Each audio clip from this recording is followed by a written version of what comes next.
become sort of a data person. I pay close attention to numbers that we are given daily here in the United States. We have at least 245,000 confirmed cases of coronavirus here in America.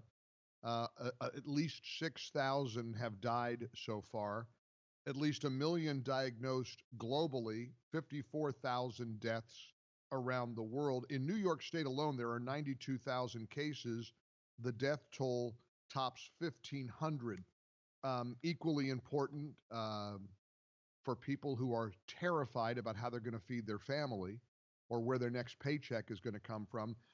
Payrolls dropped by 701,000 in the month of March. It was the first decline in payroll since September of 2020. Came close to the May 2009 financial crisis peak of 800,000. The unemployment rate is at 4.4% right now, as employers are beginning to cut payrolls as part of the whole social distancing practices. And of course, now 38 states, Washington, D.C., and Puerto Rico have issued stay-at-home orders. There are some areas that have cities within the state that have stay-at-home orders. Texas, for example, they don't have a statewide stay-at-home order, but Dallas does. Birmingham, Alabama, Salt Lake City, Houston, examples of metropolitan areas that have a stay-at-home order while their own state does not. So it's kind of a hodgepodge. And it's, the worst is yet to come, they say. But I saw a segment last night on Fox News Channel that got my attention. Former New York Times reporter Alex Berenson was on with Tucker Carlson, and he talked about the models. Now, I've really struggled with whether or not to air this because I don't want to give you a false sense of security. I think almost every American is taking this very seriously. We understand the enormity and the gravity of this. I just read an article about an old boss of mine, John McConnell, who is a former ABC radio executive. Now he's basically a talent agent. He and his wife Marie live. They've relocated from the New York area to Florida, like I have. Haven't talked to John in a few years. Big article about him in a local paper. How he and Marie were finishing their wills and saying their goodbyes. They both, I guess, got COVID-19. I'm going to reach out to him today at some point, but thank God they both recovered. They got the hydroxychloroquine drug that so many people are talking about. It's become some big political battle for some reason, which is one of the most insane conversations we've had. It's the Trump meds. What are you talking about, Trump meds? Don't be obscene. If this anti-malaria drug works, as many believe it does, for crying out loud, try it.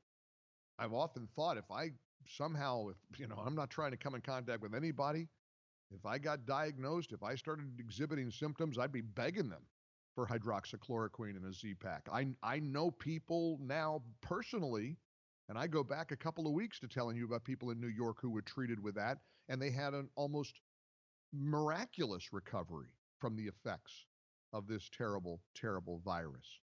So, this is touching, and you see stories every day. 33-year-old perfectly healthy person died. It doesn't mean, most people are going to die. The fact is most people who get it are going to recover, but many people will not. And we should take this seriously, but we should also learn to avoid the noise. We get to think for ourselves. You're allowed to still have an opinion in this country. And I know there are people who have an opinion that, hey, this is too much. You're allowed to have that opinion. I don't personally agree with it. I think we're going to need to go through weeks of pain and suffering in order to come out on the other side and rebound in a mighty way. And I'm going to pray for everybody who has lost their job or has been furloughed or who has lost their business, that they will come back, that they will bounce back, that they will recover. I agree with the president's outlook that when we come back, we're going to come roaring back. But April, May, maybe June, going to be tough. It's going to be a tough year.